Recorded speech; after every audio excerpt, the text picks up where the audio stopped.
بسم الله الرحمن الرحيم. السلام عليكم ورحمة الله وبركاته. إن الحمد لله نحمده ونستعينه ونستغفره ونعوذ بالله من شرور أنفسنا ومن سيئات أعمالنا. من يهده الله فلا مضل له ومن يضلل فلا هادي له. أشهد أن لا إله إلا الله وحده لا شريك له وأشهد أن محمدا عبده ورسوله. اللهم صل على محمد وعلى آل محمد كما صليت على إبراهيم وعلى آل إبراهيم إنك حميد مجيد، وبارك على محمد وعلى آل محمد كما باركت على إبراهيم وعلى آل إبراهيم إنك حميد مجيد. Pertama kita bersyukur kepada Allah Subhanahu wa taala dengan mengatakan alhamdulillahi rabbil alamin, karena di siang ini kita diberikan nikmat yang sangat agung, yaitu nikmat sihat dan nikmat waktu yang sangat luas. Baik, insyaallah taala kita pada hari ini akan mendengarkan kuliah yang bertajuk bagaimana puasa Nabi sallallahu alaihi wasallam, yang akan disampaikan oleh Yang Mulia Al-Ustaz Ahmad Zainuddin Al-Banjari. Beliau merupakan ustaz jemputan daripada Indonesia. Kepada para jemaah, ana mohon kepada antum silakan dengarkan dan simak baik-baik kuliah ini insya-Allah taala. Dan sebelum kita mulakan, setelah kuliah nanti habis selesai, nanti ada sesi tanya jawab. Bagi antum yang mempunyai soalan boleh terus ditulis dalam chat insya-Allah taala. Kepada Yang Mulia Ustaz Ahmad Zainuddin, falyatafaddal mashkura. Assalamualaikum warahmatullahi wabarakatuh. Waalaikumsalam. Bismillahirrahmanirrahim. Innal hamdalillah nahmaduhu wa nasta'inuhu wa nastaghfiruh wa na'udzu billahi min shururi anfusina wa sayyiati a'malina. Man yahdihillahu fala mudilla lahu wa man yudlil fala hadiya lahu. Wa ashhadu an la ilaha illallah wahdahu la syarika lahu wa ashhadu anna Muhammadan abduhu wa rasuluh. Ya ayyuhalladzina amanu taqullaha haqqa tuqatih wa la tamutunna illa wa antum muslimun. Ya ayyuhan nasu taqu rabbakumul ladzi khalaqakum min nafsin wahidah wa khalaqa minha zawjaha wa batha minhuma rijalan katsiran wa nisaa'a wattaqullaha alladzi tasaaluna bihi wal arham innallaha kana 'alaikum raqiba. Ya ayyuhalladzina amanu taqullaha haqqa tuqatih wa la tamutunna illa wa antum muslimun. Ya ayyuhan nasu taqu rabbakumul ladzi khalaqakum min nafsin wahidah wa khalaqa minha zawjaha wa batha minhuma rijalan katsiran wa nisaa'a wattaqullaha alladzi tasaaluna bihi wal arham innallaha kana 'alaikum raqiba. Amma ba'du, alhamdulillah kita bersyukur pada Allah Subhanahu wa taala pada hari ini, hari Ahad 1 Ramadhan 1443 Hijriah untuk di Negara Kesatuan Republik Indonesia. Saya tidak tahu kalau seandainya di Malaysia sudah tanggal berapa.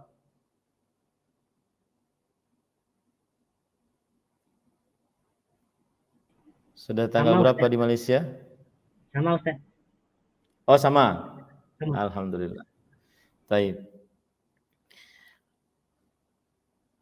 Alhamdulillah kita bersyukur pada Allah Subhanahu wa taala pada hari ini, hari Ahad 1 Ramadhan 1443 Hijriah.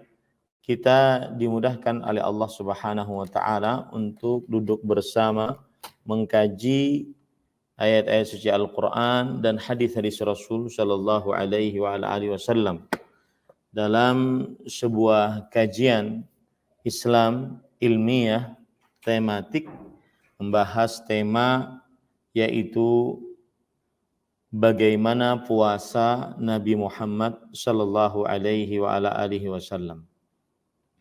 Salawat dan salam semoga selalu Allah berikan kepada Nabi kita Muhammad sallallahu alaihi wa alihi wasallam, pada keluarga beliau, para sahabat serta orang-orang yang mengikuti beliau sampai hari kiamat kelak. Dengan nama-nama Allah yang husna dan sifat-sifatnya yang ulia, kita berdoa, Allahumma inna nas'aluka ilman nafi'an wa rizqan tayyiban wa amalan mutaqabbala. Wahai Allah, sesungguhnya kami mohon kepada Engkau ilmu yang bermanfaat, rezeki yang baik, dan amal yang diterima. Allahumma amin. Bagaimana puasa Nabi Muhammad SAW? Yang pertama, Nabi kita Muhammad SAW menentukan masuknya bulan Ramadan dengan dua cara. Yang pertama yaitu ru'yatul hilal, dan yang kedua menyempurnakan bulan Sya'ban menjadi 30 hari. Dan pada tahun ini Ramadan Mubarak 1443 Hijriah, kita memakai cara yang kedua, yaitu menyempurnakan bulan Sya'ban menjadi 30 hari. Hal ini berdasarkan hadis Rasulullah SAW, riwayat Bukhari, dari sahabat Nabi Abu Hurairah radhiyallahu an, Nabi Muhammad sallallahu alaihi wa ala alihi wasallam bersabda, "Sumu li ru'yatihi wa aftiru li ru'yatihi. Fa in gubbiya 'alaikum fa akmilu 'iddata Sya'bana 30." Berpuasalah karena melihat hilal dan berhari rayalah karena melihat hilal. Jika terhalang oleh kalian hilal, maka sempurnakanlah jumlah bilangan hari bulan Sya'ban menjadi 30 hari. Ini adalah puasa Nabi yang pertama, caranya yaitu menentukan masuknya bulan dengan dua cara. Kemudian puasa Nabi yang kedua adalah jika melihat hilal bulan, maka beliau membaca doa. Jika melihat hilal bulan, maka beliau membaca doa. Doa yang dibaca yaitu hadis riwayat Imam Tirmidzi dari sahabat Nabi Talhah bin Ubaidillah, bahwa anna Nabiya sallallahu alaihi wa alihi wasallam kana idza ra'al hilala qala Allahumma ahillahu alaina bil yumni wal iman was salamati wal islam rabbi wa rabbukallah.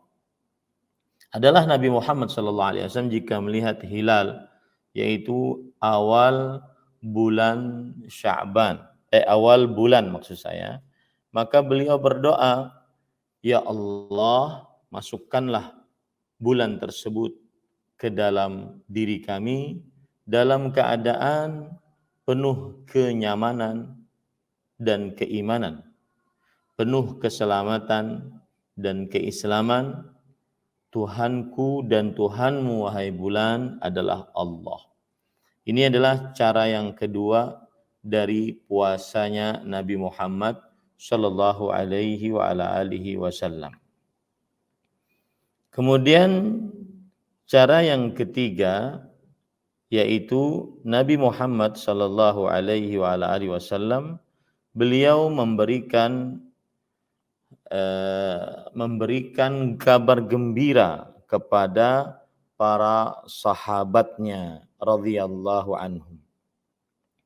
Memberikan kabar gembira kepada para sahabatnya radhiyallahu anhum tentang datangnya bulan Ramadan ini.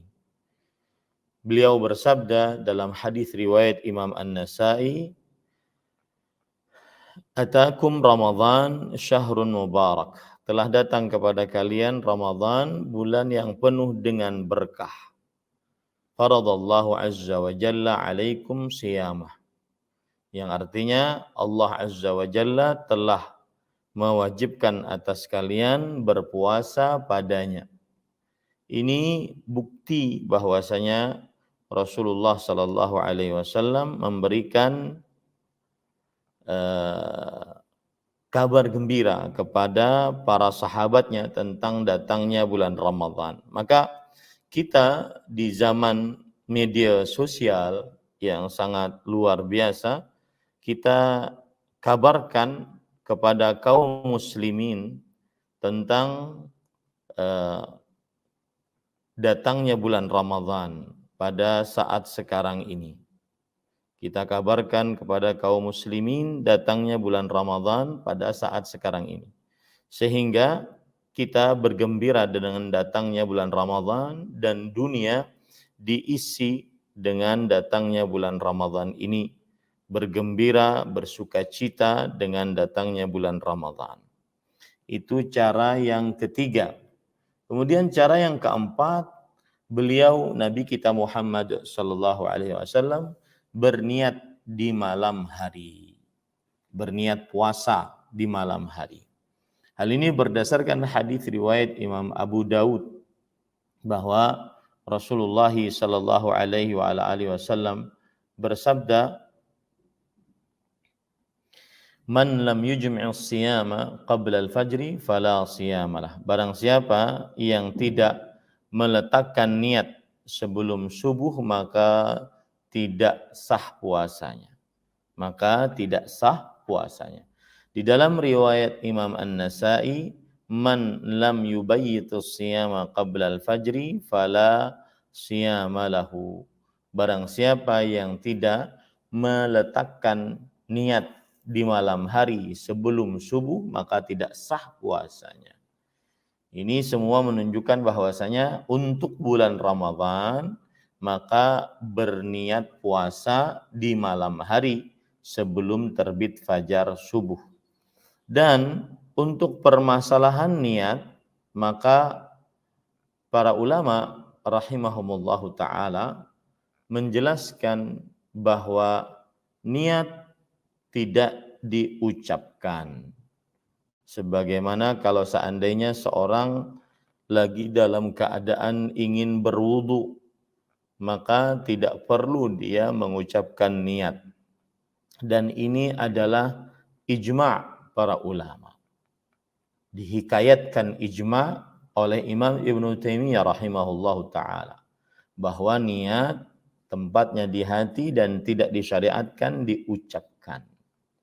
Dan ini adalah mazhab Imam Maliki, salah satu pendapat dari mazhab Hanafi, dan pendapat yang ditegaskan oleh Imam Ahmad, kemudian juga disebutkan oleh Imam Taimiyah rahimahullah sebagai ijma'. Beliau berkata dalam kitab Majmu'ul Fatawa, "Niyatut taharati min wudu'in aw ghuslin aw tayammumin was-salati was-siyami wal-hajji waz-zakati wal-kaffarati wa ghairi dzalika minal ibadat la taftakiru ila nutqil lisan bittifaqi a'immatil Islam balin niyatu mahalluhal qalbu dunal lisani bittifaqihim."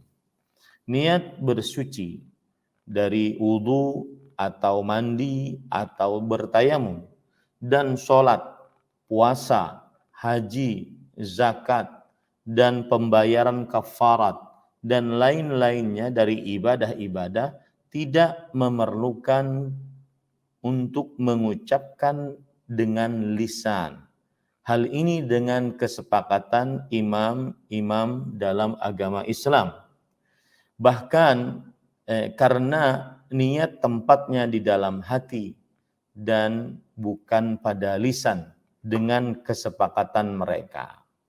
Begitu juga di dalam kitab Mukhtasar Al-Fatawa Al-Misriyah, Imam Ibnu Taimiyah rahimahullah berkata, "Mahallun niyati al-qalbu bittifaqil a'immatil arba'ati wa ghairihim illa ba'dal mutaakhirin aujabat talaffudha biha wa huwa masbuqun bil ijma'." Tempat niat itu di dalam hati dengan kesepakatan imam yang empat dan selain mereka, kecuali sebagian ulama-ulama generasi terakhir yang mereka mewajibkan melafazkannya dan dia didahului dengan ijma'. Artinya kewajiban pelafatan niat ini sudah didahului dengan ijma'. Jadi itu permasalahan niat yang pertama. Kemudian niat juga di Nabi Muhammad sallallahu alaihi wasallam beliau berniat dan niatnya dilakukan sekali di awal malam pertama bulan Ramadan untuk berniat sepanjang bulan atau sepanjang hari dalam sebulan bulan Ramadan.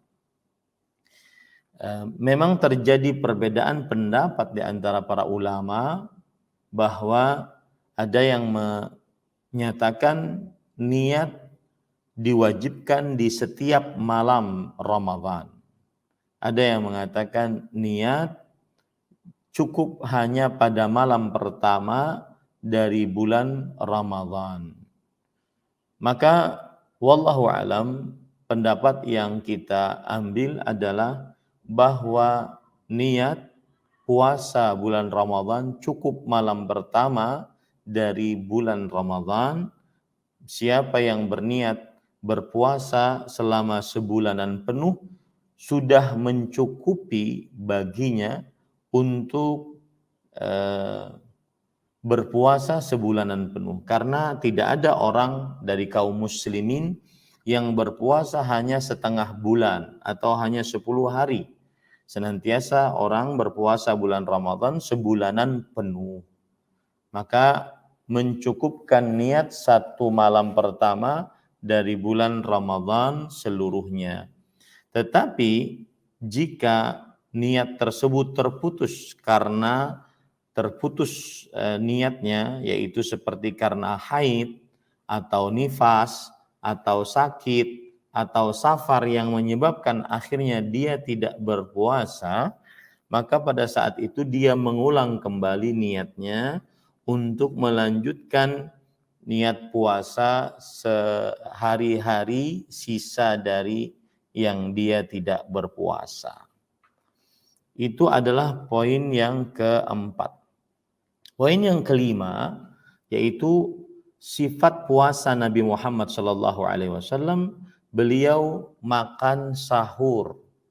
Beliau makan sahur sebagaimana yang diperintahkan oleh Rasulullah Shallallahu Alaihi Wasallam dalam hadis yang diriwayatkan oleh Imam Bukhari dan Muslim dari sahabat Nabi Anas bin Malik radhiyallahu an.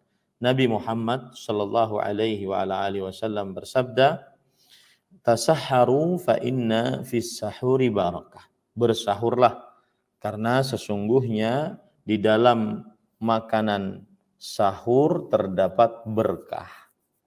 Dan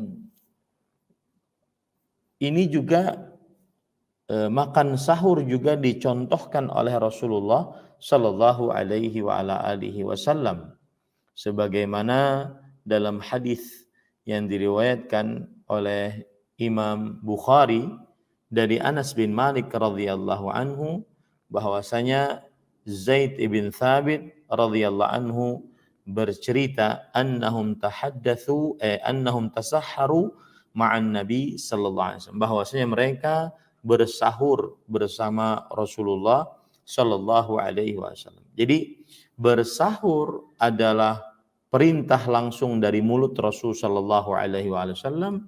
Kemudian yang kedua, perbuatan Rasulullah sallallahu alaihi wasallam. Dan para ulama rahimahumullahu taala menyatakan bahwa secara hukum fikih bersahur hukumnya adalah sunnah muakkadah. Sunnah muakkadah.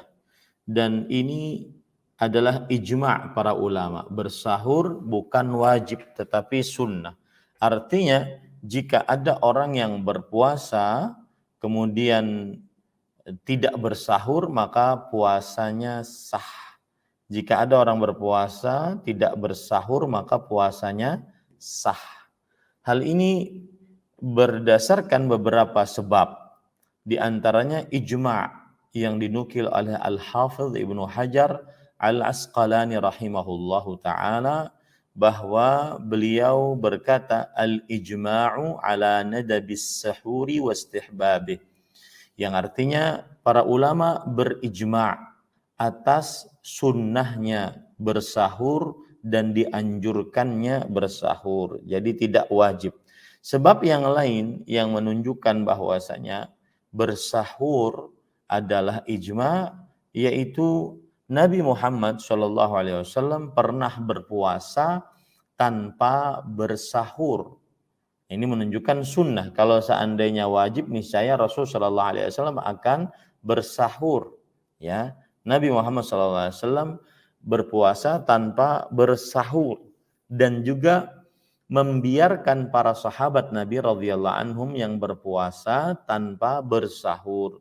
Sebagaimana dalam hadis riwayat Bukhari dan Muslim dari Abdullah bin Umar radhiyallahu anhuma, beliau bercerita, anna Nabiy sallallahu alaihi wasallam fawasalan nas fashaqqa alaihim fanahahum qala innaka tuwasil qala lastu kahayatikum inni udhallu ud'am wa usqa. Adalah Nabi Muhammad sallallahu alaihi wasallam, beliau berpuasa tanpa bersahur. Lalu para sahabat mengikutinya. Lalu para sahabat merasa berat dengan hal tersebut. Lalu Nabi Muhammad sallallahu alaihi wa ala alihi wasallam melarang mereka untuk berpuasa tanpa bersahur. Kemudian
ya, kita lanjutkan.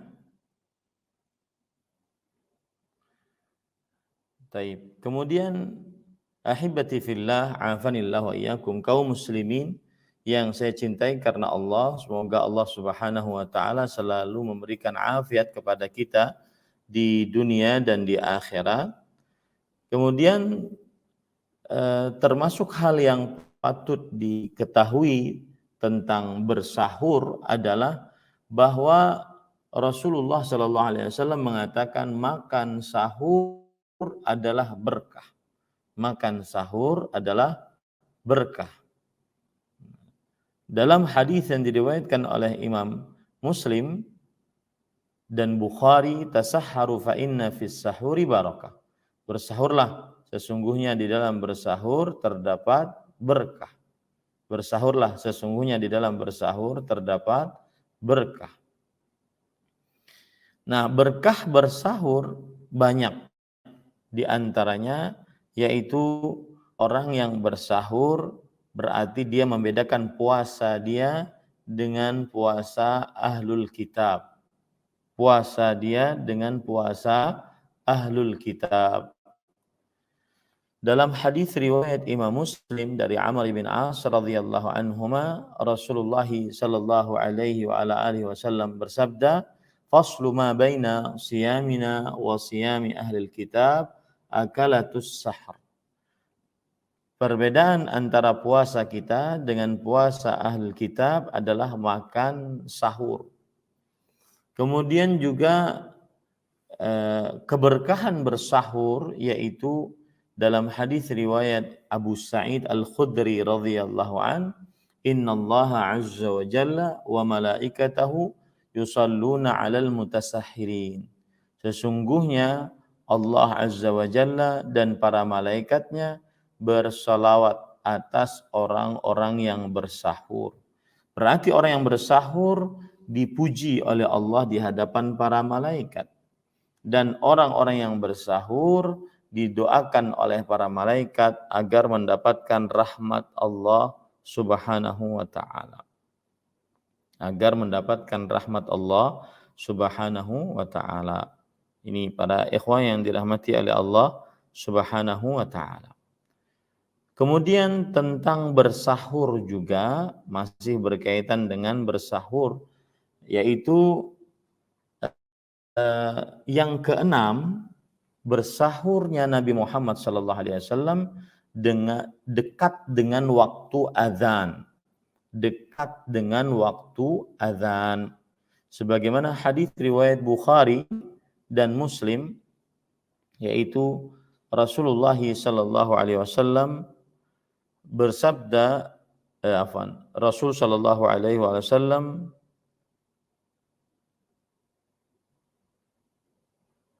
beliau bersahur sangat dekat dengan azan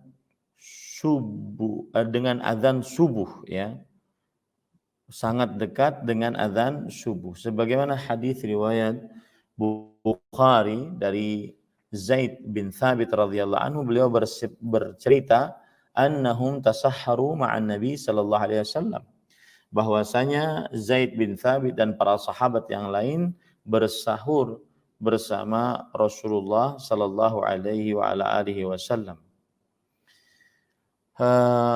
Kemudian thumma qamu ila shalah, lalu setelah itu bangun untuk mengerjakan sholat subuh. Lalu Anas bin Malik radhiyallahu anhu bercerita, kam bainahuma, bertanya, kam bainahuma, berapa jarak antara puasa Nabi Muhammad sahur Nabi Muhammad SAW dengan azan subuh. Maka Zaid bin Thabit radhiyallahu anhu berkata, qadru khamsina aw sittina, yakni ayah, sekitar 50 sampai 60 ayat Al-Quran yang dibaca.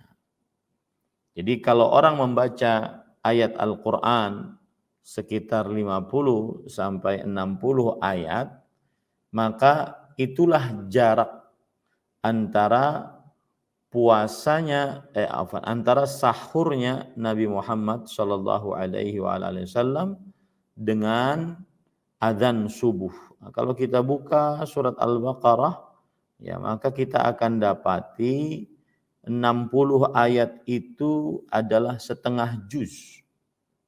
60 ayat setengah juz. Kalau orang lancar baca Al-Qur'annya, maka setengah juz berarti dia sekitar 15 menit antara azan subuh dengan makan sahurnya. Antara azan subuh dengan makan sahurnya ini sekitar 15 menit. Nah, itulah sahur Rasulullah SAW dekat dengan waktu azan, ya. Begitu juga dalam kemudian yang ketujuh, sifat puasa Nabi Muhammad sallallahu alaihi wasallam adalah beliau bersahur dengan kurma yang kering atau disebut dengan tamar. Kurma yang kering atau yang disebut dengan tamar. Kalau tidak ada kurma yang kering, maka apapun boleh untuk dijadikan bersahur, walaupun hanya sekedar minum air putih. walaupun hanya sekedar minum air. Hal ini berdasarkan hadis riwayat Imam Abu Daud dari sahabat Nabi Abu Hurairah radhiyallahu an bahwa Rasulullah sallallahu alaihi wasallam bersabda, "Ni'ma sahurul mu'min at-tamr." Yang artinya sebaik-baik sahurnya orang beriman adalah at-tamr. Tamr yaitu kurma yang kering. Tamr adalah kurma yang kering. Seperti ini, kurma yang kering. Ini gambarnya ya. Nah, ini kurma yang kering. Ini digunakan untuk bersahur, ya. Dan berdasarkan beberapa penelitian, Rasul Shallallahu Alaihi Wasallam memilih itu sebagai makanan untuk bersahur karena kurma kering lebih lama diolah oleh perut kita sehingga masih menahan lapar sampai siang. Sehingga masih bisa menahan lapar sampai siang. Taib. Kalau tidak ada kurma tamar, maka pada saat itu apapun yang bisa digunakan untuk bersahur dari makanan dan minuman tidak mengapa, walau hanya sekedar minum air. Dalam hadis riwayat Imam Ahmad dari Abu Sa'id Al-Khudri radhiyallahu an bahwa Nabi Muhammad sallallahu alaihi wasallam bersabda, "As-sahuru kulluhu barakah, fala tada'uhu." Bersahur seluruhnya adalah berkah, maka janganlah kalian meninggalkannya. Walau an yajra'a ahadukum jur'atan min ma. Walaupun salah seorang dari kalian meneguk beberapa tegukan air saja. Ini adalah puasa Nabi yang ke-7, bagaimana puasa Nabi yang ke-7. Yang ke-8 yaitu Nabi Muhammad sallallahu alaihi wasallam ketika bulan Ramadan jika mendapati diri beliau dalam keadaan junub karena berjimak dengan istri, maka beliau tetap berpuasa. Ketika beliau mendapati adzan subuh dalam keadaan junub karena berjimak dengan istri, maka beliau tetap berpuasa. Hal ini berdasarkan hadis riwayat Bukhari dan Muslim dari Aisyah radhiyallahu anha dan Ummu Salamah radhiyallahu anha, bahwa mereka berdua bercerita anna Rasulullah sallallahu alaihi wa ala alihi wasallam kana yudrikuhul fajr wa huwa junub min ahlihi thumma yaghtasilu wa yasum. Adalah Rasulullah sallallahu alaihi wasallam mendapati adzan subuh dalam keadaan beliau junub karena berjimak dengan istrinya. Kemudian beliau mandi dan berpuasa. Dalam riwayat yang lain bahwa kana an-nabiy sallallahu alaihi wasallam yudrikuhul fajru junuban fi Ramadan min ghairi hulumin fayaghtasilu wa yasum. Adalah Nabi Muhammad sallallahu alaihi wasallam beliau mendapati diri beliau dalam keadaan junub dalam bulan Ramadan bukan karena mimpi, maka beliau lalu mandi dan berpuasa. Nah, ini jadi tidak mengapa orang dalam keadaan junub belum mandi mendapati adzan subuh, maka tetap dia diwajibkan untuk berpuasa. Jika ingin sholat subuh baru dia mandi. Taib. Kemudian yang ke-9 adalah saat berpuasa maka Nabi Muhammad SAW jika berwudu beliau tetap melakukan madmadah.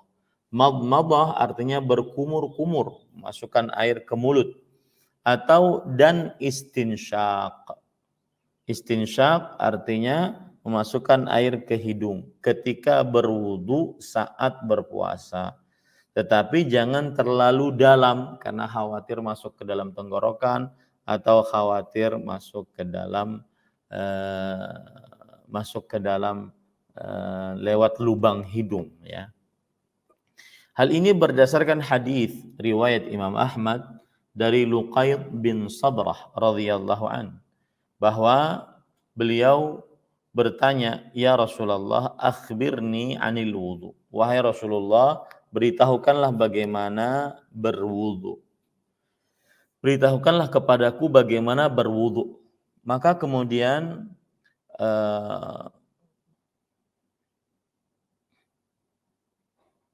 Rasul sallallahu alaihi wasallam bersabda, "Asbighil wudu'a wa khallil bainal asabi' wa baligh fil istinsyaq illa an takuna sha'iman."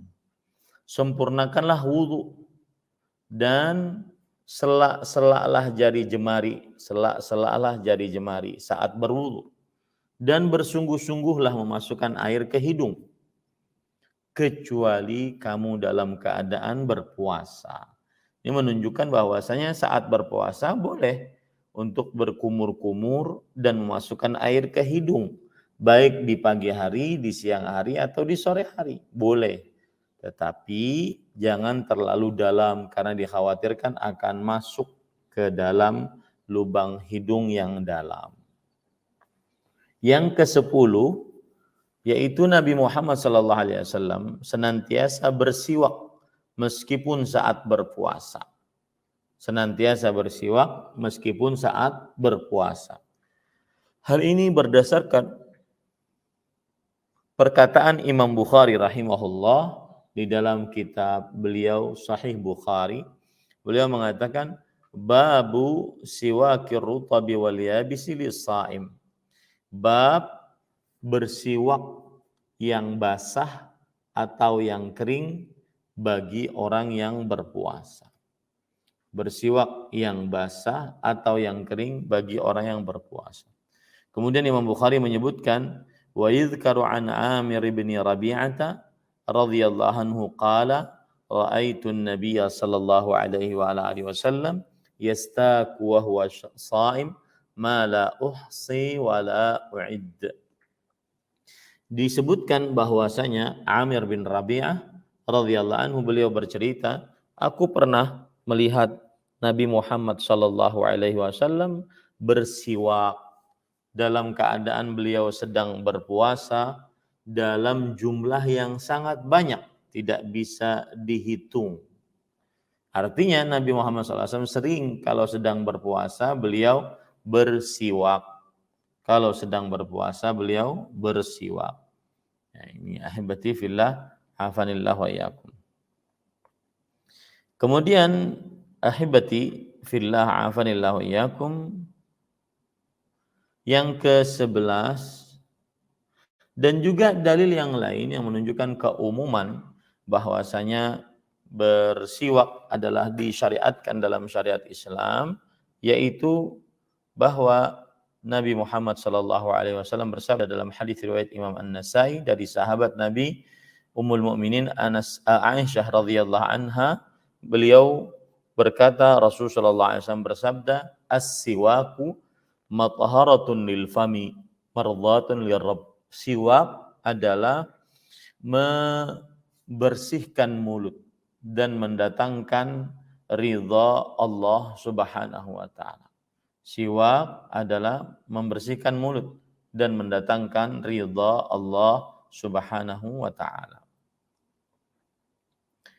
Taib. Kemudian ahibati fillah, afanillahu iyyakum, kaum muslimin yang saya cintai karena Allah, semoga Allah Subhanahu wa taala selalu memberikan afiat kepada kita di dunia dan di akhirat.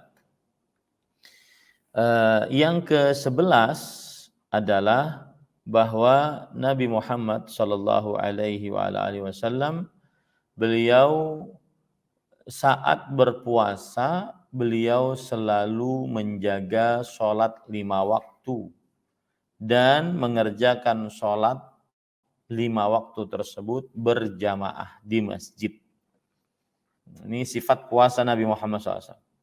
Dan hal ini berdasarkan keumuman hadis riwayat Muslim dari Jabir bin Abdullah radhiyallahu anhuma, beliau mendengar Rasulullah SAW bersabda, bainar rajuli wa bainas syirki wal kufri tarkus shalah.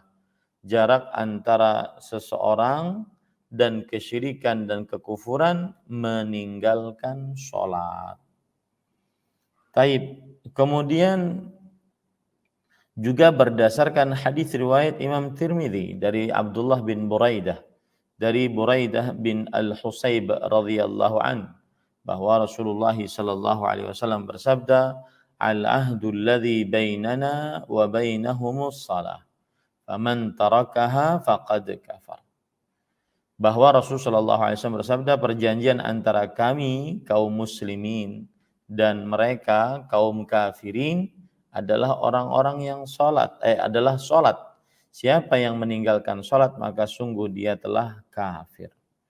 Dan orang yang puasa tetapi tidak sholat maka difatwakan oleh para ulama rahimahumullahu ta'ala bahwa puasanya tidak sah, dan juga sisa-sisa ibadah lainnya juga tidak sah.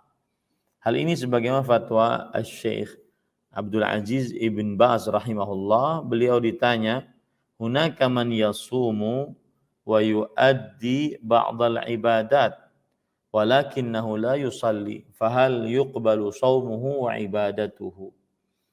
Di sana ada orang yang berpuasa dan menunaikan sebagian ibadah-ibadah, akan tetapi dia tidak sholat. Apakah diterima puasanya dan ibadahnya? Kemudian Imam Ibnu Baz rahimahullah berkata, "As-sahihu anna tarikas salati amdan yakfuru bidzalika kufran akbar." Pendapat yang benar bahwa yang meninggalkan sholat dengan sengaja maka dia kufur dengan hal tersebut, dengan kekufuran yang besar. Wa bidzalik la yasihhu shaumuhu wa la baqiyatu ibadatihi hatta yatuba ila Allah subhanahu. Dengan sebab itulah tidak sah puasanya dan sisa-sisa ibadahnya sampai bertaubat kepada Allah Subhanahu wa taala. Hal ini berdasarkan surat Al-An'am ayat 88. Walau asyraku la habita anhum ma kanu ya'malun. Kalau mereka melakukan kesyirikan, sungguh terhapus dari mereka apa yang telah mereka lakukan. Wa ma jaa fi ma'naha minal ayati wal ahadits. Dan juga apa yang terdapat semakna dengannya di dalam ayat-ayat yang lain dan hadis-hadis yang banyak. Wa dhahaba jam'un min ahli al-'ilm ila annahu la yakfur bidzalika kufran akbar wa la yabtulu shaumuhu wa la ibadatuhu idza kana muqirran bil wujub.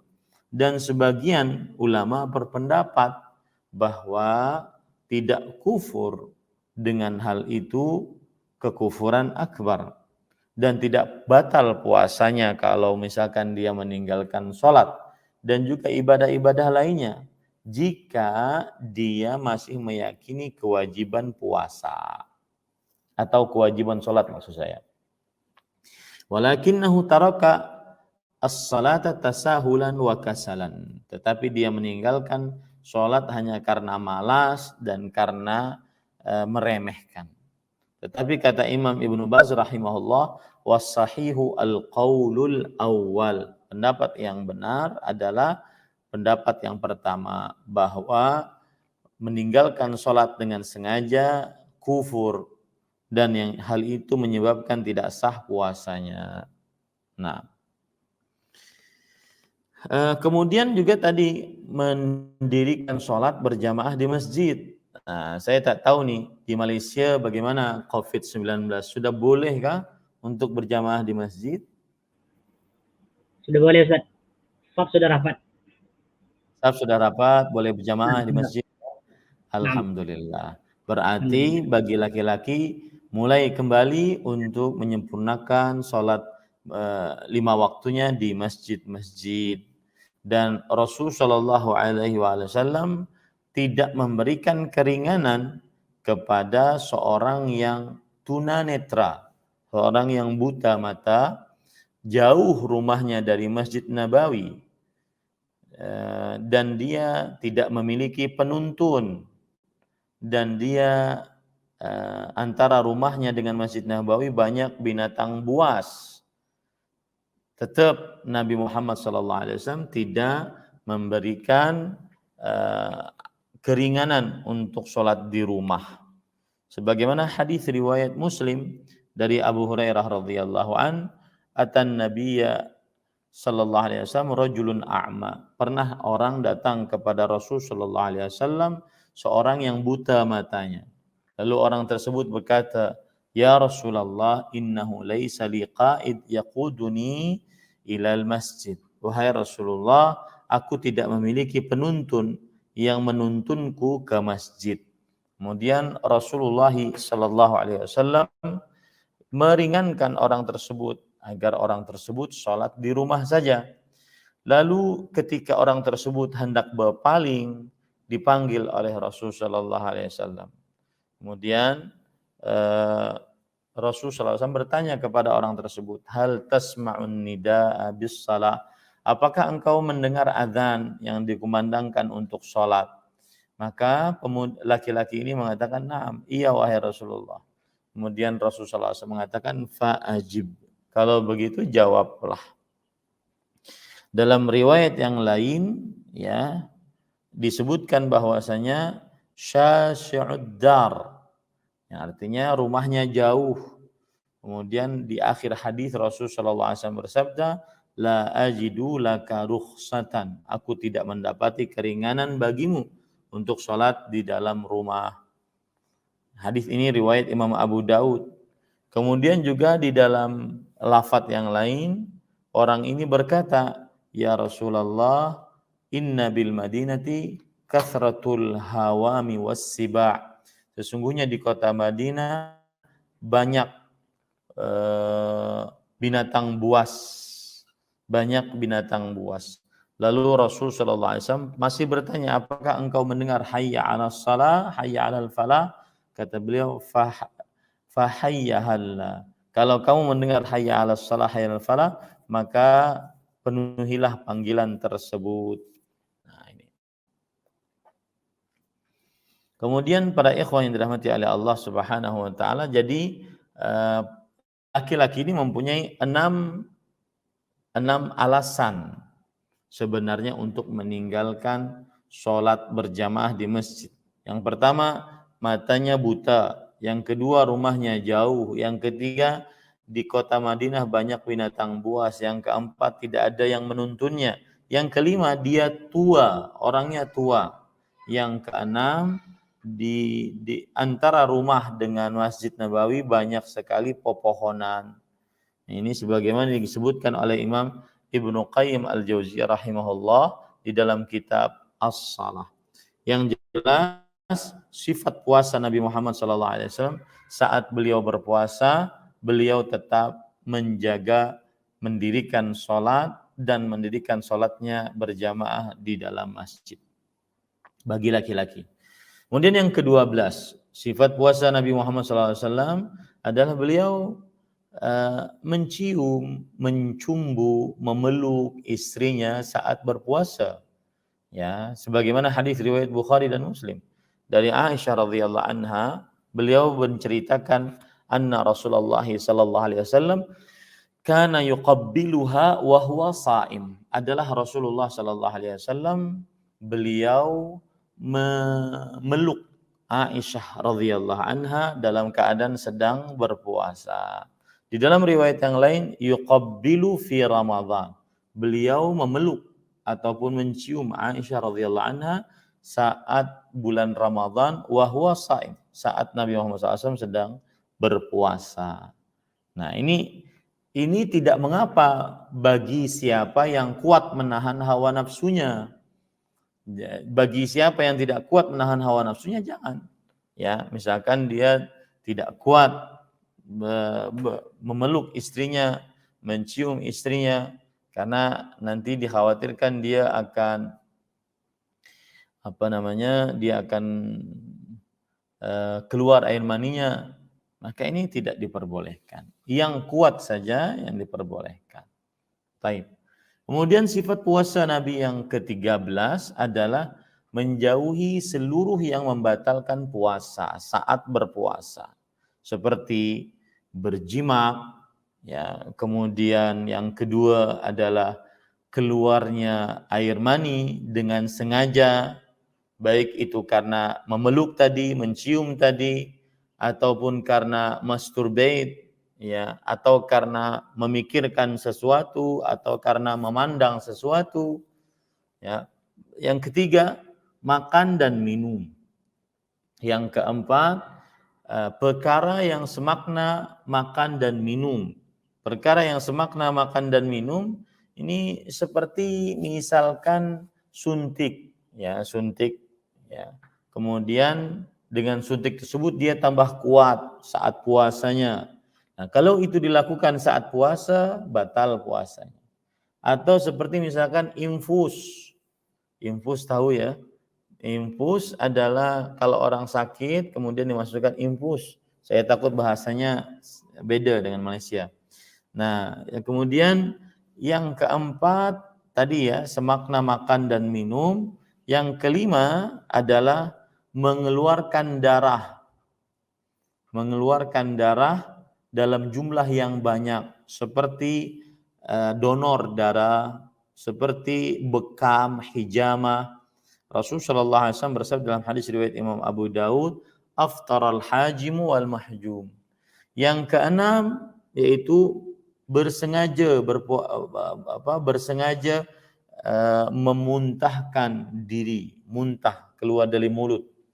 Ya. Hal ini berdasarkan hadis riwayat Imam Ibnu Majah,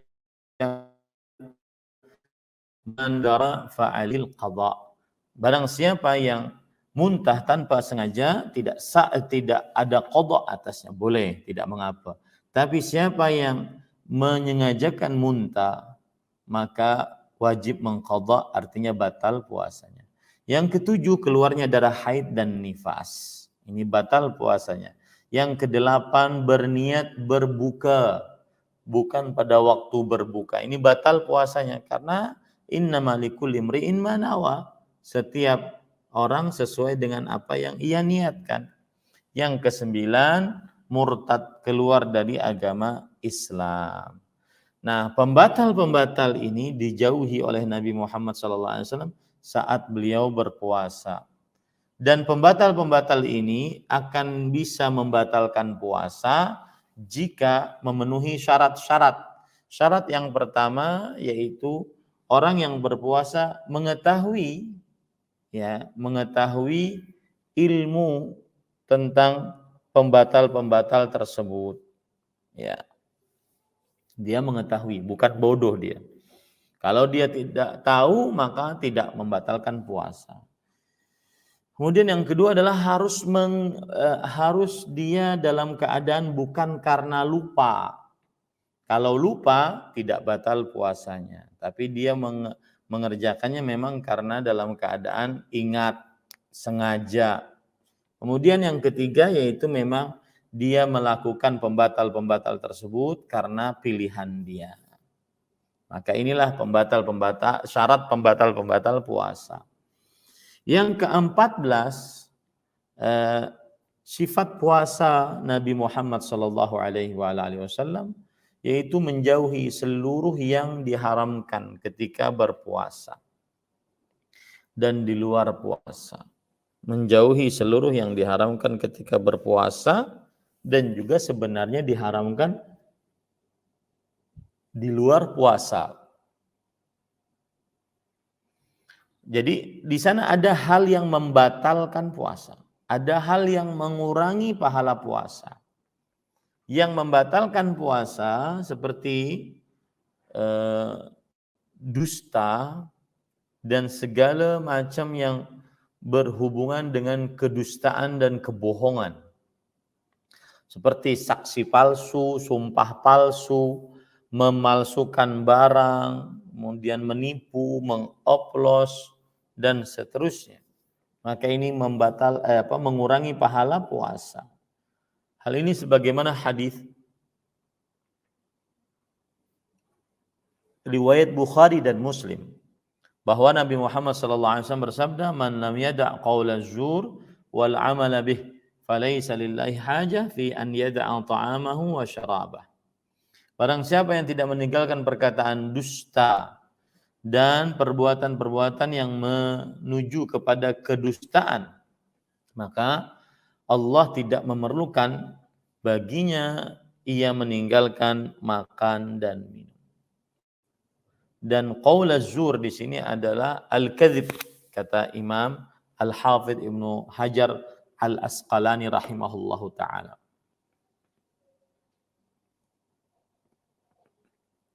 Kemudian yang kedua yang harus dijauhi saat di dalam bulan Ramadan karena mengurangi pahala puasa Ramadan, yaitu perbuatan sia-sia, laghu, seperti namimah, mengadu domba, ghibah, menyebutkan kebaikan orang lain, keburukan orang lain tidak di hadapan orang tersebut.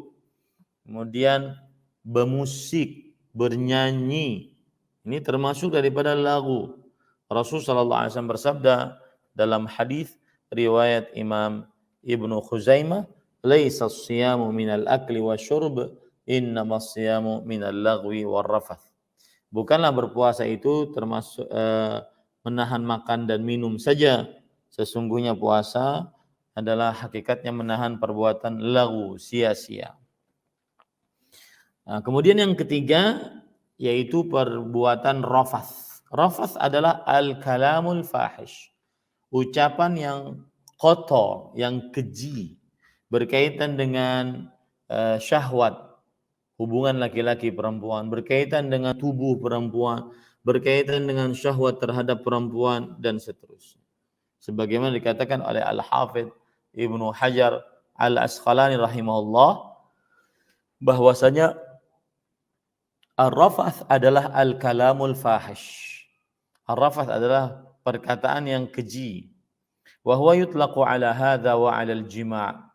Dan rafath sering juga disebutkan tentang jima', berhubungan laki-laki perempuan. Wa 'ala muqaddimati, ataupun juga yang berkaitan dengan pendahuluan dari jima'. Wa 'ala dzikrihi minan nisa, atau menyebutkan tentang perempuan. Ya, atau menyebutkan tentang perempuan. Maka ini termasuk daripada rafath, dan itu jika dilakukan saat orang berpuasa sangat mengurangi pahala puasa. Itu yang ketiga. Yang keempat adalah yaitu mengangkat suara. Sebagaimana hadis Rasul sallallahu alaihi wasallam riwayat Bukhari dan Muslim dari Abu Hurairah radhiyallahu anhu, "Wa idza kana yaumu shaumi ahadikum fala yarfuth wa la yaskhab, fa in sabbahu ahadun aw qatalahu falyaqul inni imru'un sha'im." Jika salah seorang dari kalian berpuasa, maka janganlah dia berlaku rafath. Sudah kita jelaskan tadi ya, apa itu rafath. Dan yaskhab, kata Al-Hafidz Ibnu Hajar Al-Asqalani rahimahullah, bahwa sakhab artinya adalah al-khisamu was-siyah, yaitu bertengkar, berkelahi, dan juga sambil mengangkat suara. Ya, bertengkar dan berkelahi sambil mengangkat suara. Nah, para ikhwah yang dirahmati oleh Allah Subhanahu wa taala, kalau seandainya seseorang menjauhi hal-hal ini, maka niscaya dia akan mendapatkan pahala puasa yang besar. Tapi kalau seandainya dia mengerjakan hal-hal tersebut, maka dikhawatirkan dia masuk ke dalam hadis Rasul riwayat Imam Ibnu Khuzaimah dari sahabat Nabi Abu Hurairah radhiyallahu anhu, "Rubba sha'imin hadzuhu min siyamihi al-ju' wal 'atash." Berapa banyak orang yang berpuasa, bagian dari puasanya hanya lapar dan haus. Hanya lapar dan haus. Nah, oleh karena itulah saat berpuasa semestinya kita di samping meninggalkan yang halal, orang puasa itu kan ninggalin yang halal, maka dia juga meninggalkan yang haram. Orang berpuasa meninggalkan makan, minum, bersetubuh, ya itu halal saat selain puasa. Itu halal saat selain puasa. Nah, saat berpuasa juga semestinya ditinggalkan yang haram-haram, bukan hanya yang halal saja. Ya. Oleh karena itulah para ulama menjelaskan di antaranya sahabat Nabi Jabir radhiyallahu an, "Idza sumta falyasum sam'uka wa basaruka wa lisanuka 'anil kadzib." Jika engkau berpuasa, puasakanlah telingamu, pendengaranmu, penglihatanmu, dan lisanmu dari dusta, wal maharib, dan hal-hal yang terlarang. Wada'adzal jar, dan tinggalkan menyakiti tetangga. Wal yakun 'alaika waqarun wa sakinatun yauma shaumik. Dan hendaknya engkau penuh dengan kewibawaan, ketenangan pada hari berbukamu. Pada hari berpuasamu. Wala taj'al yauma shaumika wa yauma fitrika sawa. Dan janganlah jadikan hari puasamu sama dengan hari berbukamu. Artinya orang yang berpuasa itu penuh dengan kekhusyuan hati, ketundukan jiwa kepada Allah Subhanahu wa taala. Nah, apa bahaya orang yang berpuasa tapi masih mengerjakan yang haram? Bahayanya adalah dia hanya mendapat lapar dan haus, dan itu banyak dalam syariat, dalam hadis Rasul sallallahu alaihi wasallam, ya. Karena Rasul SAW kan bersabda, "Rubba saim," berapa banyak? Berarti sangat banyak orang yang berpuasa yang cuma dapat lapar dan haus. Loh, Ustadz, bukankah dia berpuasa? Dia juga menahan makan dan minum. Cuma dapat lapar dan haus?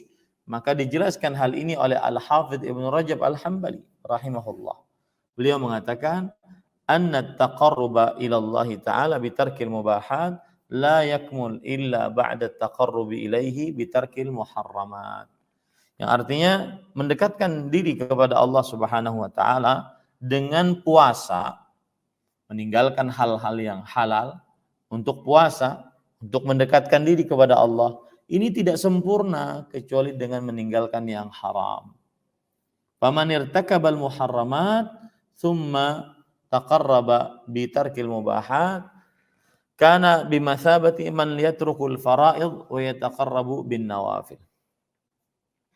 Maka barang siapa yang mengerjakan hal-hal yang haram tapi dia puasa meninggalkan hal-hal yang mubah, maka ini seperti orang yang mengerjakan amalan-amalan yang hukumnya sunnah tetapi dia meninggalkan amalan-amalan yang hukumnya wajib.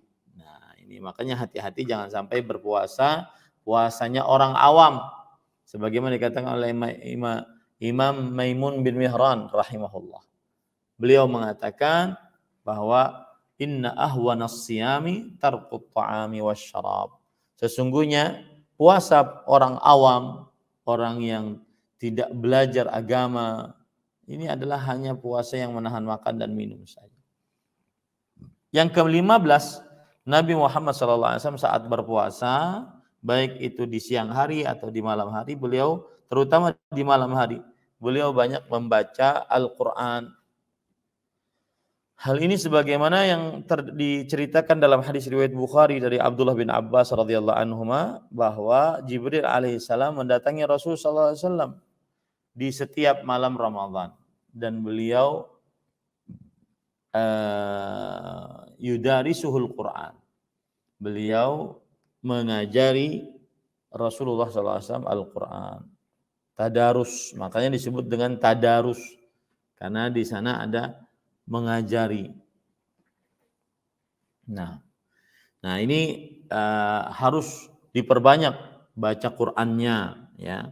Kemudian yang ke-16, memperbanyak sedekah ketika Ramadan, terutama saat membukakan puasa. Rasul sallallahu alaihi wasallam bersabda, "Man fattara sha'iman kana lahu mithlu ajri, ghaira annahu la yanqusu min ajri as-sha'imi syai'." Barang siapa yang membukakan puasa, maka baginya pahala seperti orang yang berpuasa tadi, tanpa mengurangi pahala orang yang berpuasa tadi. Nah, yang ke-17 adalah beliau memerintahkan untuk berumroh di dalam bulan Ramadhan. Rasul sallallahu alaihi wasallam bersabda, "Fa inna umratan fi Ramadhan taqdi hajjah." Sesungguhnya berumrah pada bulan Ramadhan senilai dengan berhaji, di dalam riwayat yang lain senilai dengan berhaji bersamaku. Kemudian Nabi Muhammad SAW yang ke-18, beliau walaupun beliau bersafar, maka beliau juga berpuasa. Kadang beliau berpuasa saat safar, kadang beliau tidak berpuasa saat safar. Ini menunjukkan bahwasanya berpuasa dalam keadaan safar beliau lakukan. Dalam hadis riwayat Bukhari dan Muslim dari Abdullah bin Abbas radhiyallahu anhuma, qad sama Rasulullah SAW wa aftar, wa man syaa sama wa man syaa aftar. Sungguh Rasul sallallahu alaihi wasallam telah memberikan telah berpuasa dan beliau juga telah berbuka. Maksudnya saat bersafar.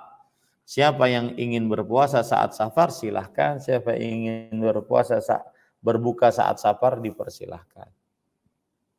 Yang ke-19, Nabi Muhammad SAW puasanya menyegerakan berbuka. Jadi sudah terbenam matahari, masuk waktu maghrib, beliau segera berbuka, tidak tunda-tunda. Hal ini berdasarkan hadis riwayat Bukhari dan Muslim dari Sahal bin Sa'ad radhiyallahu an, Rasulullah SAW bersabda, la yazalun nasu bi khair ma'ajjalul fitra. Masih saja orang-orang dalam kebaikan selama menyegerakan berbuka. Dan 21 atau ke-20 Nabi Muhammad SAW berbuka dengan rutab. Nah, rutab itu seperti ini gambarnya. Nah, ya, ini rutab namanya. Nah, jadi kurma yang masih muda, ya, yang masih baru masak, bukan kurma yang kering. Hal ini berdasarkan hadis riwayat Imam Abu Daud dari sahabat Nabi Anas bin Malik radhiyallahu an, bahwa Rasulullah sallallahu alaihi wasallam yuftiru qabla an yusalli ala rutabat. Beliau berbuka sebelum salat dengan memakan kurma rutab. Fa in lam takun tamaratin fa in lam takun rutabatin fa'ala tamaratin. Kalau tidak ada kurma rutab, maka beliau berbuka dengan kurma tamr. Fa in lam takun tamaratin hasawatin min ma. Jika tidak ada kurma tamar, maka beliau meneguk beberapa air saja. Kemudian yang ke-21 adalah bahwasanya Nabi Muhammad SAW saat sudah berbuka, perhatikan saya, saat sudah berbuka, maka beliau membaca doa, "Dhahabadh dhama wa batallatil uruq wa thabatal ajru insyaallah." Ini doa setelah berbuka. Ini kalau seandainya dikumandangkan azan, Allahu Akbar, keambil kurma, ucap bismillah, baru makan. Minum, ucap bismillah, baru makan. Itu bacaannya saat berbuka. Nah, sesudah terisi, baru orang itu mengucapkan dhahabadh dhama wa batallatil uruq wa thabatal ajru insyaallah. Taib. Nah, itu kira-kira yang bisa saya sampaikan tentang sifat atau bagaimana puasa Nabi Muhammad SAW. Saya kembalikan acara kepada moderator. Nah. Baik, alhamdulillah, aku lakum jazakumullahu khairan Ustaz atas penjelasan tentang berkaitan dengan bagaimana puasa Nabi sallallahu alaihi wasallam. Semoga kita semua dapat mencontoh puasa Nabi sallallahu alaihi wasallam sehingga kita dapat kesempurnaan pahala puasa. Baik Ustaz, di sini ada beberapa soalan daripada jemaah. Ustaz yang mau baca sendiri ke atau ana pun yang nak membacakan untuk Ustaz? Antum baca. Nah, soalan yang pertama yaitu apakah saya perlu membayar fidyah ataupun hanya mengqada saja pada puasa yang tidak sah karena saya melakukan perkara yang membatalkan puasa, sedangkan pada waktu itu saya tidak tahu bahwa puasa saya batal pada 2 tahun lepas. Nah, Apa batalnya? Kenapa batalnya? wallahu taala alam, di sini tidak disebutkan, Ustaz. Apakah saya perlu membayar fidyah pada puasa yang saya tidak sah? Karena saya melakukan perkara yang membatalkan puasa. Sedangkan pada waktu itu saya tidak tahu bahwa puasa saya batal pada 2 tahun lepas. Jika seorang batal puasanya karena pembatal-pembatal puasa, dia mengerjakan salah satu dari 9 pembatal puasa tersebut, maka dia wajib mengqadha dan bertobat kepada Allah, tidak membayar fidyah. Fidyah hanya dilakukan bagi siapa yang tidak sanggup berpuasa karena sakit kronis, sakit terus-menerus, sulit diharapkan kesembuhannya, atau karena orang tua renta yang tidak sanggup untuk berpuasa. Maka pada saat itu boleh dia membayar fidyah. Tapi kalau seandainya dia batal puasanya, maka dia batal puasanya ini karena pembatal-pembatal puasa ya, maka dia wajib pada saat itu mengqadhanya dan bertobat kepada Allah Subhanahu wa taala. Wallahu a'lam. Nah. Pertanyaan yang kedua yaitu dari Samila Muhammad Zain, rumah kawan saya disediakan surau tersendiri dan rumah saya juga berdekatan dengan masjid. Jamaah lelaki memilih salat fardu dan sunat di surau. Adakah benar kaidah ini? Maka jawabannya, jika surau tersebut memiliki disolati dan menjadi tempat solat, maka tidak mengapa itu dijadikan sebagai tempat sholat berjamaah. Akan tetapi di masjid yang mengumpulkan kaum muslimin lebih utama. Karena di sini ada disebutkan rumah kawasan saya disediakan surau tersendiri. Maka berarti ini ada semacam surau kecil di kawasan rumah ada kawasan kecil. Maka tidak mengapa sholat di sana, sholat berjamaah. Ya, tidak mengapa sholat di sana, sholat berjamaah. Dan itu dinamakan sebagai sholat berjamaah. Wallahu a'lam. Dari Ummu Naima, ahsanallahu ilaikum, barakallahu fikum. Bagaimana kita berinteraksi di antara hadis Rasul sallallahu alaihi wasallam melarang khatam Quran dari 3 hari. Namun banyak contoh dari salaf khatam Al-Quran dalam 1 hari. Nah, perkara ini saya bacakan dari perkataan Imam Nawawi saja jawabannya, biar biar mudah ya. Coba perhatikan Imam Nawawi rahimahullah menjelaskan perkara ini. Wal ikhtiyaru anna dzalika yakhtalifu bi ikhtilafil ashkhas. Kata beliau, yang menjadi pendapat pilihan adalah bahwa khatam Al-Quran itu berbeda-beda pada setiap orangnya. Nah, itu dia. Faman kana yadhharu lahu bidaqiqil fiqh lataifa wa ma'arif falyaqtasir ala qadri ma yahsulu lahu kamalu fahmi ma yaqra'uhu. Barang siapa yang terlihat pada dirinya ketelitian berfikir, kuat renungan, kuat penemuan-penemuan pada ayat, maka hendaknya dia mencukupkan membaca sebanyak yang tercapai baginya kesempurnaan pemahaman apa yang dia baca. Ya, nah ini.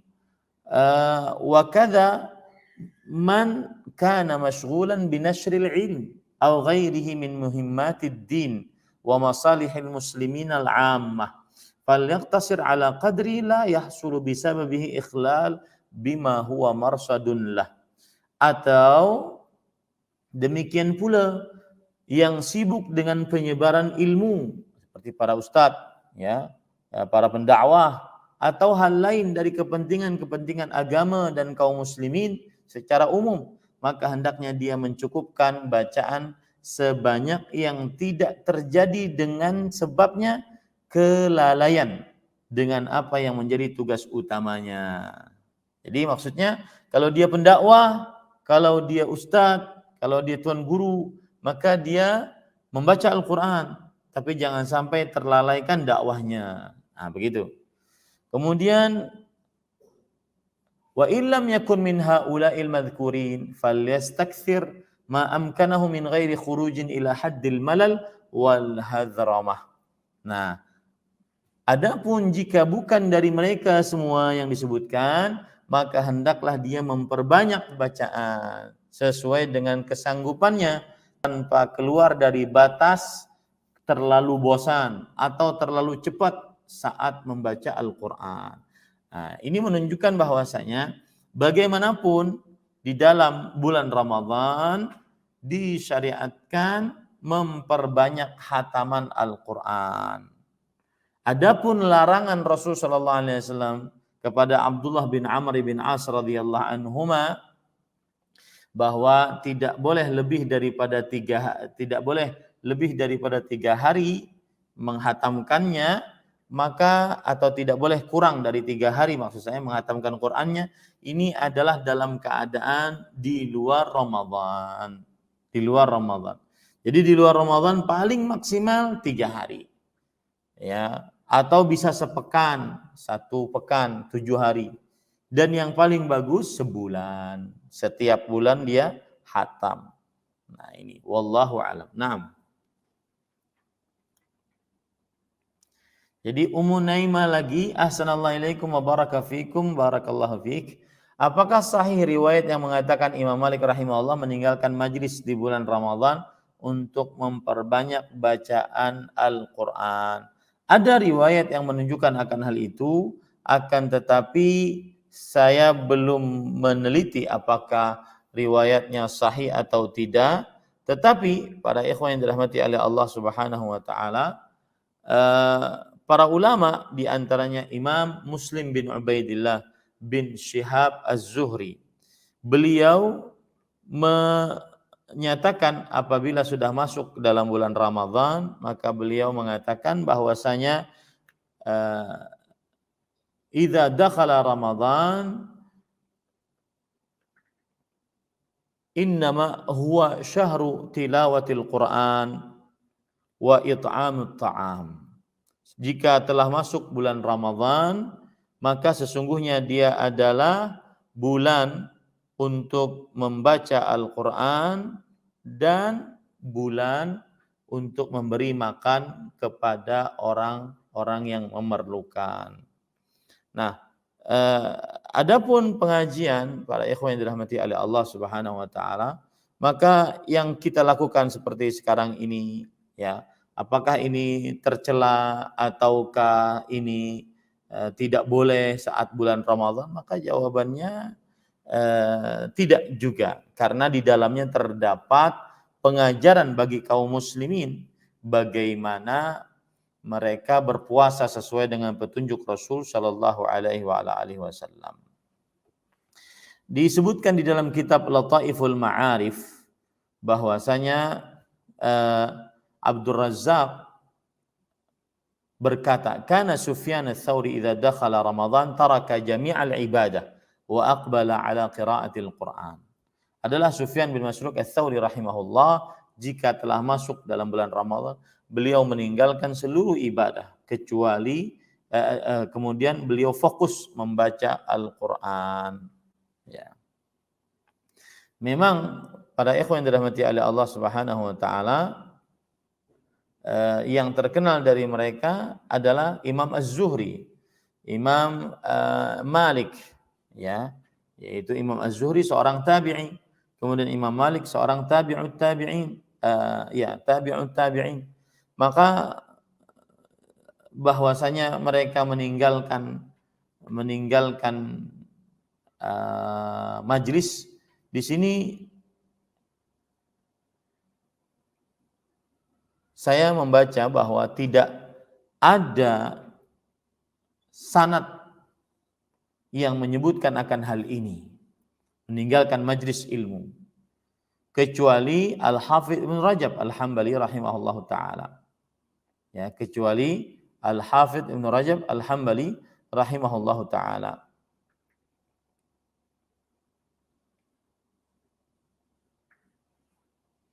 Nah, jadi wallahu alam sanadnya tidak sahih disebutkan karena di dalamnya terdapat seorang yang dikenal dengan Abdullah bin Muhammad bin Ja'far Abul Qasim Al-Qazwini, ya. Dan Imam Ibnu Asakir mengatakan ra'aitu ashabana dha'afuhu ba'da kitabina anhu wa ankaru alaihi asya. Para ulama dari ulama-ulama kita melemahkan riwayat ini dan mengingkari hal tersebut. Jadi wallahu alam para ikhwan yang dirahmati oleh Allah, belum ada dalil bahwa meninggalkan majlis ilmu di bulan Ramadan dan tidak boleh bermajlis ilmu di dalam bulan Ramadan. Ya, yang jelas tidak diragukan lagi bahwasanya membaca Al-Quran adalah amal yang sangat dianjurkan dalam bulan Ramadan dan juga ibadah-ibadah lainnya. Tetapi tidak menutup kemungkinan juga untuk beramal ibadah dengan cara menghadiri majelis ilmu di dalam bulan Ramadan. Ya, karena tidak ada dalil yang melarangnya ataupun memakruhkannya, dan tidak ada sahabat yang melarangnya ataupun memakruhkannya. Begitu juga hadis Rasul sallallahu alaihi wasallam. Nah, dari Najwan, Ustadz, di Malaysia banyak masjid membaca salawat atau ayat khusus selepas setiap 2 rakaat di dalam salat tarawih. Apakah ada asalnya? Jika iya bid'ah, bagaimana saya salat tarawih di sini? Maka jawabannya, wallahu alam, Nabi Muhammad SAW beliau mengerjakan puasa Ramadan setelah Rasul SAW berhijrah ke kota Madinah. Berarti sekitar 10-an tahun Rasulullah SAW berpuasa Ramadan. Dan dalam beberapa riwayat Nabi Muhammad SAW di dalam bulan Ramadan beliau sholat tarawih berjamaah bersama para sahabat sebanyak 2 atau 3 malam. Dan selama sholat tarawih tersebut belum ada riwayat dari Nabi Muhammad SAW dan para sahabatnya bahwa setiap selesai 2 rakaat dalam sholat tarawih dibaca selawat ataupun ayat-ayat khusus. Maka kita mencukupkan dengan apa yang dicontohkan oleh Nabi Muhammad SAW, yaitu tidak ada bacaan khusus saat sesudah sholat 2 rakaat dari sholat tarawih. Wallahu a'lam. Nah,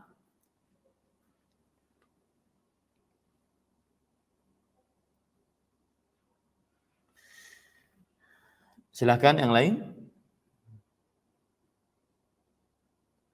Syamila Muhammad Zain. Assalamualaikum warahmatullahi wabarakatuh. Adakah sama bersiwak dengan memberus gigi dengan ubat gigi? Memberus gigi mungkin menggosok gigi maksudnya ya. Maka jawabannya, ahibati fillah, afanillah wa iyyakum, kaum muslimin yang saya cintai karena Allah, semoga Allah Subhanahu wa taala selalu memberikan afiat kepada kita di dunia dan di akhirat. Jawabannya adalah sama. Ya, diperbolehkan menggosok atau memberus gigi dengan obat gigi saat berpuasa. Baik itu di pagi hari, di siang hari atau di sore hari. Kenapa? Karena dianalogikan dengan siwak, dikiaskan dengan siwak. Yaitu siwak adalah fungsinya membersihkan mulut dan gigi. Maka begitu pula sikat gigi fungsinya membersihkan mulut dan gigi. Maka ini tidak mengapa. Ya, dan Rasul sallallahu alaihi wasallam kana yashtaq wa huwa sha'im. beliau bersiwak saat beliau sedang berpuasa. Wallahu alam. Nah, Nah, alhamdulillah itu merupakan soalan yang terakhir Ustaz. ya, Dari kami, alhamdulillah. kami sangat berterima kasih karena sudah menyempatkan diri untuk memberikan kuliah di yayasan kami. Aku lakum jazakumullahu khairan wa barakallahu fikum. Jazakumullahu khairan. Ini yayasan di mana? Di Kuala Lumpur atau di mana? Di Kuala Lumpur Ustaz. Masya Allah. Salam ke kawan-kawan semua Insyaallah di Kuala taala. Lumpur. Nah, insyaallah taala. Terima Baik. kasih Ustaz. Assalamualaikum. Sama-sama. Waalaikumsalam warahmatullahi wabarakatuh.